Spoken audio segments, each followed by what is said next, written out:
ఓం గంగాణపతే నమ ఐం సరస్వత్యే నమ శ్రీమాత్రే నమ క్రీం క్రీం మహాకాళికాయ నమ యా దేవి సర్వభూతేషు మాతృరూపేణ సంస్థితా నమస్తస్యై నమస్తస్యై నమస్తస్యై నమో నమ దుం దుర్గాదేవ్యే నమ క్లీం కృష్ణాయ గోవిందాయ గోపీచనవల్లభాయ శ్రీకృష్ణ పరబ్రహ్మణే పరంజ్యోతిషే నమో నమ శ్రీరామ జయ రామ జయ జయ రామ రామాయ నమ ఓం నమ శివాయ శివాయ గురువే నమ రామ దత్తాత్రేయాయ నమ.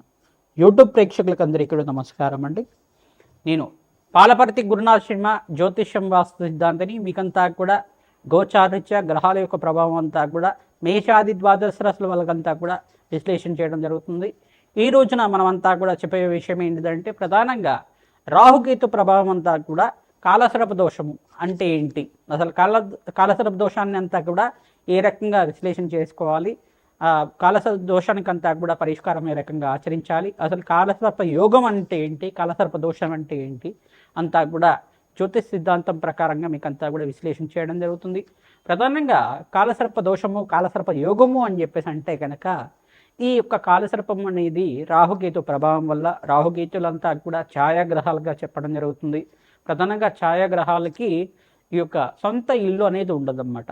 ఏ యొక్క రాశులకంతా కూడా వారికి రాష్ట్రాధిపత్యం లభిస్తూ ఉంటుంది. మిగతా గ్రహాలకన్నిటి కూడా రాహుకేతులంతా కూడా ఛాయాగ్రహాలు కాబట్టి వాటికంతా కూడా సొంత ఇల్లు అనేది ఉండదు.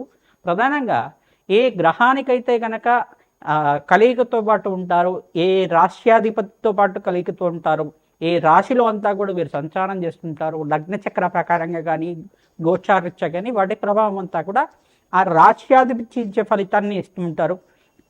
ఛాయా మార్తండ ప్రధానంగా ఛాయాగ్రహాలంతా కూడా చూసుకుంటే వీళ్ళంతా కూడా రాహు కేతు గ్రహాలంతా కూడా చూసుకుంటే రాహు గణాలని చెప్పేసి అంటారు. ప్రధానంగా గ్రహాలకి వీళ్ళంతా కూడా ప్రభావం ఏ రకంగా చూపిస్తూ ఉంటారు, అపసవ్య దిశలో సంచారం జరుగుతూ ఉంటుంది వీళ్ళదంతా కూడా.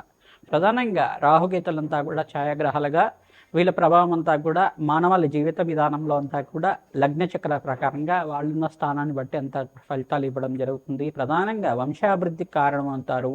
ప్రధానంగా సర్పదోషం కానీ సర్పశాపం కానీ ఏమైనా జాతకరీత్యా వర్తించి ఉంటే కనుక, రాహుకేతు ఒక స్తంభంలో మిగతా గ్రహాలన్నీ కూడా ఉంటాయి కనుక, రాహుకేతు మధ్యలోనే అన్ని గ్రహాలు మిగతా నవగ్రహాలన్నీ కూడా ఉంటే కనుక వీటికి అంతా కూడా కాలసర్పదోషము, పిలింగ కాలసర్పదోషం అని చెప్పేసి, వాసుకి కాలసర్పదోషం, తక్షక కాలసర్పదోషం, కర్కోటక కాలసర్పదోషం అని చెప్పేసి ప్రధానంగా ఈ యొక్క ప్రధానమైన దోషాలంతా కూడా చెప్పడం జరుగుతుంది.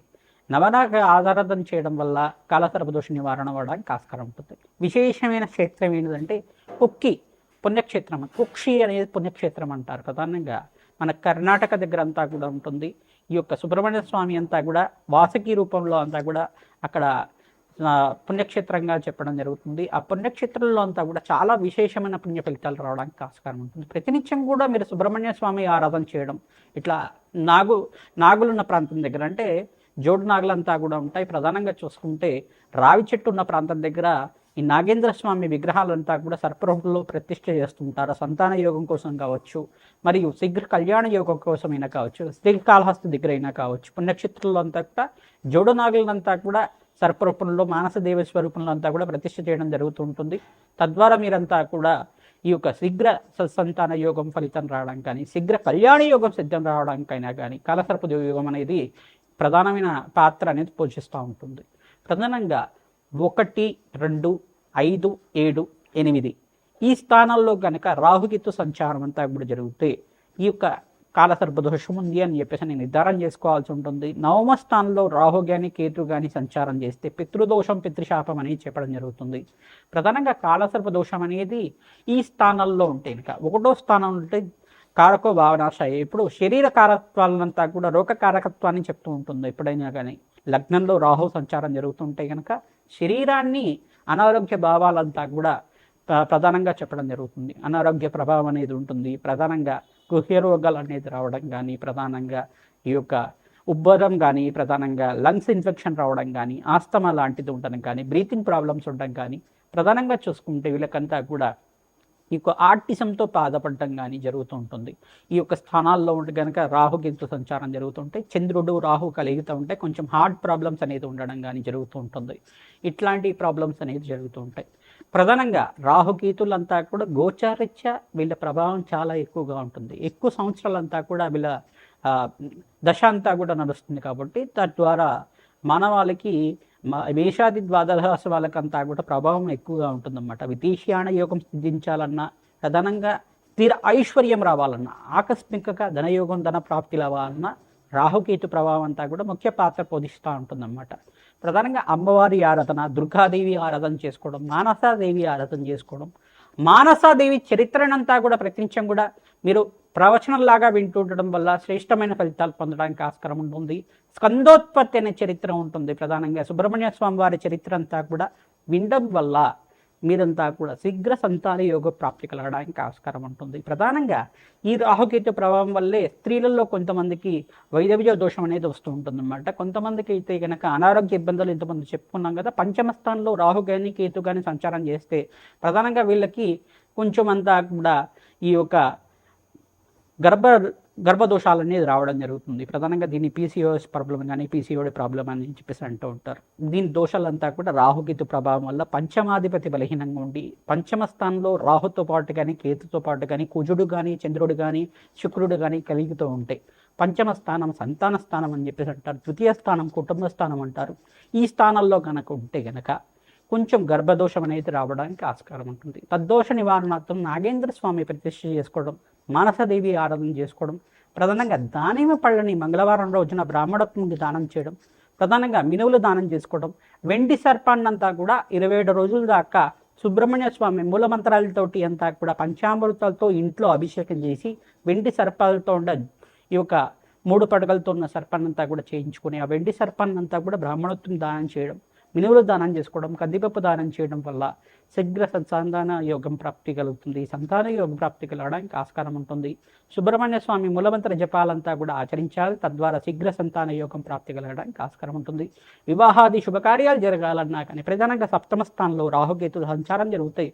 ప్రధానంగా ఆలస్య వివాహాలు జరగడం కానీ, వివాహంలో ఆటంకం జరగడం కానీ సంచారం జరుగుతూ ఉంటుంది. లగ్నాధిపతి ఏ స్థానంలో ఉన్నారో అది కూడా చూసుకోవాల్సి ఉంటుంది. ప్రధానంగా శుభగ్రహాల యొక్క వీక్షణ అంతా కూడా చూసుకోవాల్సి ఉంటుంది.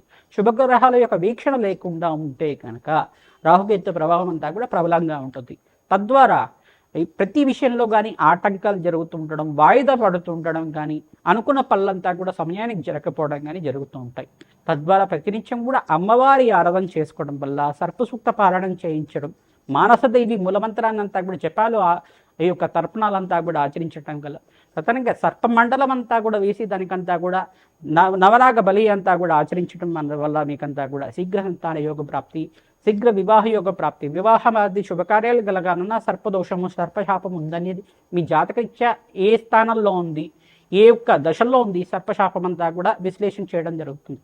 తద్వారా మీకంతా కూడా ఈ యొక్క సర్పదోష నివారణార్థం, రాహుకేతు దోష నివారణార్థం అంతా కూడా ఈ స్థానాల్లో ఉంటాయి కనుక కాలసర్ప దోషాలు ఈ యొక్క ప్రధానమైన దోషాలు అని చెప్పడం, పద్మకాల సర్పదోషము, కులింగ కాల సర్పదోషం, అనంత తైష కాల సర్పదోషాలు అని చెప్పేసి ప్రధానమైన దోషాలంతా కూడా ఉంటాయి. ఆ దోష నివారణార్థం అంతా కూడా విశ్లేషణ చేయించుకొని, జ్యోతిష్ సిద్ధాంతాలతో విశ్లేషణ చేయించుకొని జాతకరీత్యున్న పరిహారం అంతా కూడా ఆచరించడం వల్ల శీఘ్రమే సత్సంతాన యోగం కలగడానికి కానీ, ఎవరైతే వివాహాది శుభకార్యాల కోసం ప్రయత్నం చేసుకుంటున్నారో వాళ్ళకంతా కూడా శీఘ్రంగా అతి శీఘ్రంగా కళ్యాణి యోగ ప్రాప్తి కలగడానికి కానీ ఆస్కారం ఉంటుంది.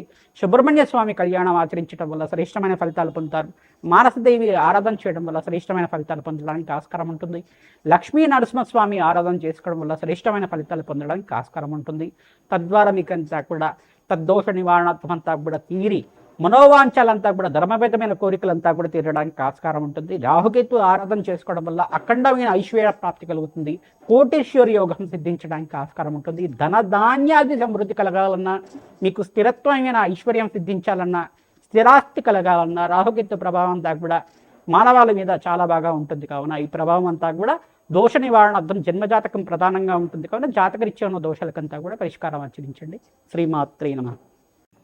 వృశ్చిక రాశి జాతకులకి జాతకం తెలిసి ఉంటే కనుక జాతకం చూసుకోండి, లగ్నం తెలిసి ఉంటే కనుక లగ్నం తెలుసుకోండి. ప్రధానంగా జాతకరీత్యా ఉన్న దోషాలకి పరిహారం చేసుకోవడం ప్రయత్నం చేసుకోండి. రాహుకేతు ప్రభావం అంతా కూడా మానవుల మీద ఉంటుంది. జాతకరీత్యా ఈ స్థానాల్లో కనుక రాహుకేతు సంచారం జరిగి ఉంటే కనుక, రాహుకేతు ప్రభావం అంతా కూడా జాతకరీత్యా ఉంటే కనుక ఈ దోషకారిగా ఉండడానికి ఆస్కారం ఉంటుంది. కాలసర్ప దోషంలో భుజంగ కాలసర్ప దోషం కానీ, పద్మకాల సర్పదోషం కానీ, అనంతశేష కాలసర్ప దోషం కానీ, కర్కోటక నామ కాలసర్ప దోషం కానీ, ఈ యొక్క కాలసర్ప దోషంలో వివిధ కాలసర్ప దోషాలు 12 రకాల కాలసర్ప దోషాలు పెద్ద దోషాలు అనేది ఉంటాయి. ప్రధానంగా ఉపదోషాల్లో విధానంగా అంతా కూడా చెప్పడం జరుగుతుంది. రాహుకేతు ప్రభావం అంతా కూడా జీవితంలో సంతానం మీద, సంతానం అభివృద్ధి మీద, వంశాభివృద్ధి మీద, జీవితంలో ఆర్థిక అభివృద్ధి మీద ఉంటుంది. కావున ఈ దోష నివారణార్థం చేసుకుంటే అనుకున్న సమయంలో కీర్తి ప్రతిష్టలు పెరుగుతాయి, మీకు రావాల్సిన గౌరవం తగ్గుతుంది, మీకు రావాల్సిన ప్రమోషన్ తగ్గుతుంది. విదేశంలో స్థిరత్వం రావాలంటే ఈ గ్రహాల యొక్క ప్రభావం అంతా కూడా ఎక్కువగా ఉంటుంది అన్నమాట. ప్రధానంగా వృశ్చిక రాశి జాతకులంతా కూడా చూసుకుంటే సుబ్రహ్మణ్య స్వామి వారి కళ్యాణం చేయించడం, శివపార్వతుల కళ్యాణం చేయించడం, రాహుకేతు దోష నివారణార్థం నాగేంద్ర స్వామి ప్రతిష్టను ఆచరించుకోవడం వల్ల శ్రేష్టమైన ఫలితాలు పొందుతారు. కుక్కి పుణ్యక్షేత్రంలో సర్ప సంస్కార పూజ ఆచరిస్తుండాలి. తద్వారా శీఘ్రంగా సత్సంతాన యోగము, వంశాభివృద్ధి కలగడానికి ఆస్కారం ఉంటుంది. ఆలస్య కళ్యాణానికి కూడా ఇవే కారణంగా చెప్పడం జరుగుతుంది. రాహుకేతు దోషాలే కారణంగా చెప్తుంది, కాలసర్ప దోషమే కారణంగా చెప్తుంది. ప్రధానంగా సర్పశాపం ఉందా, రాహుకేతు మధ్యలోనే ఎన్ని గ్రహాలు ఉన్నాయా, 5 గ్రహాలు ఉన్నాయా, 7 గ్రహాలు ఉన్నాయా, ఎన్ని గ్రహాలంతా కూడా స్తంభంలో ఉన్నాయి రాహుకేతు సంచారంలో అంతా కూడా జాతకరీత్యా ఏ ఒక్క స్థానంలో ఉన్నాయి అనేది మీరు విశ్లేషణ చేసుకుని పరిహారం చేసుకోవడం వల్ల శీఘ్ర ఫలితాలు పొందుతారు. సర్ప సంస్కారం చేయడం, నాగేంద్ర బలి ఆచరించడం, ప్రధానంగా నక్షత్ర బలి, నాగబలి అంతా కూడా అంటారు. సర్పదోష నివారణార్థం అంతా కూడా ఈ యొక్క సర్పసూత్ర పారాయణం చేయించడం, మానసదేవి చరిత్రను పారాయణం చేసుకోవడం, స్కందోత్పత్తి అనే చరిత్రను పారాయణం చేసుకోవడం. ఓం శరవణ భవాయ నమః, ఓం శరవణ భవాయ నమః, ఓం శరవణ భవాయ నమః, ఓం శరవణ భవాయ నమః అనే నామాన్ని అంతా కూడా జపాలు దానాలు చేసుకోవడం వల్ల మీకంతా కూడా అష్టైశ్వర ప్రాప్తి కలుగుతుంది. ఎవరైతే కాలసర్ప దోష నివారణార్థం ఈ పరిహారాలు చేస్తుంటారో జాతకరీత్యా ఉన్న దోషానికి పరిహారం ఖచ్చితంగా చేసుకోవాలి. తద్వారా మీకంతా కూడా కార్యసిద్ధి, కార్యజయం కలగడానికి ఆస్కారం ఉంటుంది. ప్రతినిత్యం కూడా దత్తాత్రేయ ఆరాధన చేసుకోవడం వల్ల శ్రేష్టమైన ఫలితాలు పొందుతారు.